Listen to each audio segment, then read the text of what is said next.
Imagine for a moment that science is wrong, that the story we have been told about the universe, about its origin and its end, is only a small part of an infinitely more complex truth. The story I am about to tell you is about a man who stumbled upon this truth. A man who, instead of just repairing watches, unlocked the secret of entire worlds. He was not a physicist, nor an astronomer.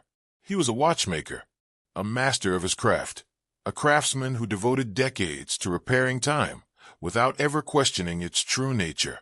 His name is Elias Thorne.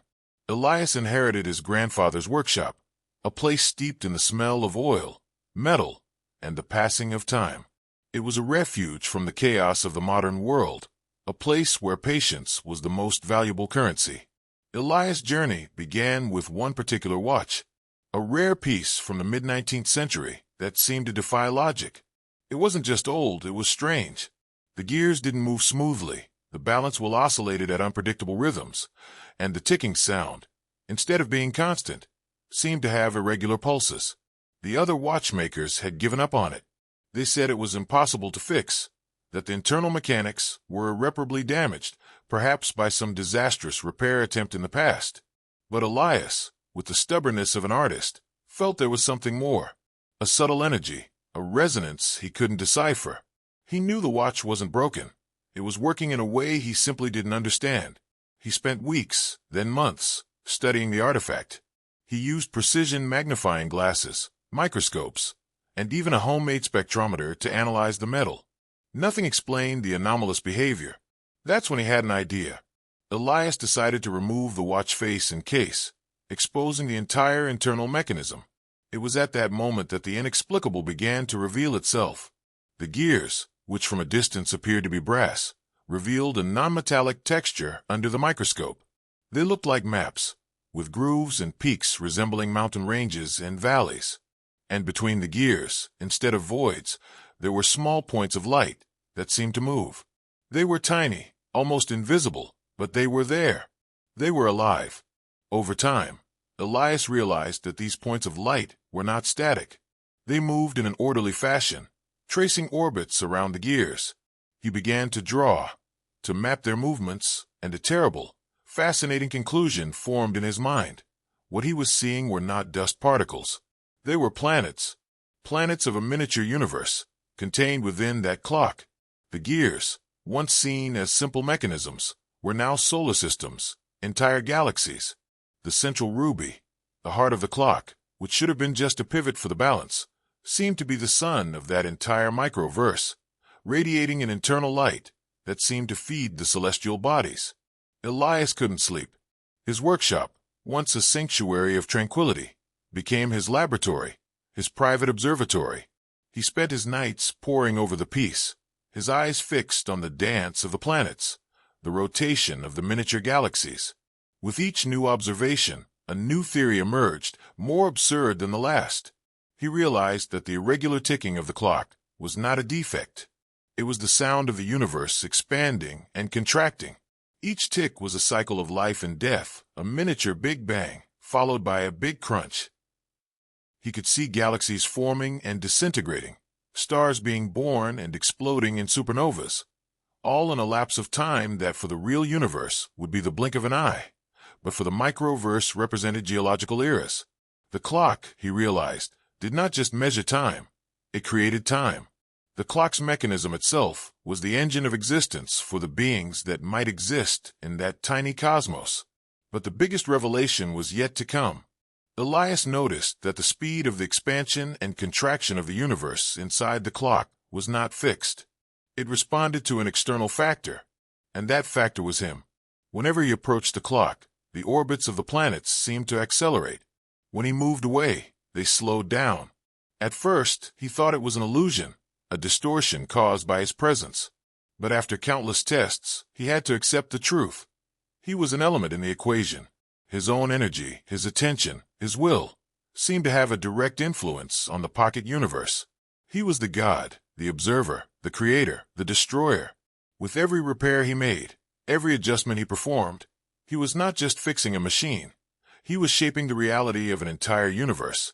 A simple turn of a spring, and he could be causing a cosmic cataclysm or a universal rebirth. The weight of this responsibility was overwhelming. He couldn't just fix the watch and return it to its owner. Elias began to live in a paradox. On the one hand, he had the knowledge. He was the only human being aware of that miniature universe, the only one capable of interacting with it, of influencing it. On the other hand, he was a prisoner. He could no longer live his life normally, because every moment of distraction, every instant he wasn't looking at that clock, he wondered what was happening inside. Were civilizations thriving, or was chaos taking over? What was a mere oversight for him could be an unimaginable catastrophe for the inhabitants of the Microverse. He isolated himself. The workshop, which had once been a refuge, became his cell. He installed cameras, sensors, and even a sound system to capture the cosmic tick-tock of the clock, which to him sounded like a song of life. He tried everything to stabilize the universe, to ensure that his influence was minimal and, if necessary, beneficial. But as a being of a higher dimension, he could not avoid interference. His mere existence, his warmth, his energy, were like a supermassive sun influencing the gravitational tides of the Microverse. Elias' theory deepened. He came to the conclusion that the clock was not a container for the universe, but rather the physical manifestation of one. And if an antique pocket watch, built by human hands, could contain a universe, what prevents us from thinking that our own reality is not the product of a much more advanced technology? What if our universe, with all its grandeur, is nothing more than a part of a much larger machine, a mechanism in the pocket watch of a being from another dimension? The idea was so disturbing that he felt his sanity slipping through his fingers like grains of sand. He couldn't tell anyone. Who would believe his story? He would be seen as a madman, and the watch, his treasure, would be confiscated by scientists who would dissect it, unaware that they would be killing, or worse, playing with an entire universe. The moral dilemma was the hardest part. Elias had the power of a god, but with the responsibility of a mortal. He could, with a simple movement of his tweezers, change the orbit of a planet. He could, with an adjustment to the spring, alter the passage of time. What should he do? Let the universe follow its natural course, accepting that his presence was an inevitable disturbance? Or try to intervene, to save it from itself, at the risk of causing even more damage? He decided that inaction was the only safe option. From that moment on, Elias ceased to be a watchmaker.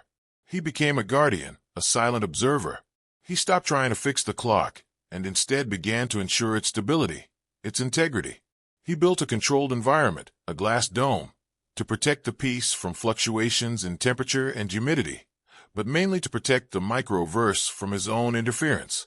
He knew that the clock, with its intricate dance of gears and planets, was a living reminder that our understanding of reality is limited, that science, with all its precision, can be wrong, and that time, that invisible master that governs our lives, may not be what we think it is. For Elias, time was not an abstract concept. It was something that could be held in the palm of his hand, something that contained life, death, and the universe, all in one tick-tock. Over time, he realized something even more disturbing. The behavior of the pocket universe was not entirely random or passive. There seemed to be a pattern. The planets and galaxies moved in such a way that they sometimes seemed to form complex geometric figures, as if they were communicating. One day, he saw what appeared to be an alignment of planets in the shape of a constellation that did not exist in our skies.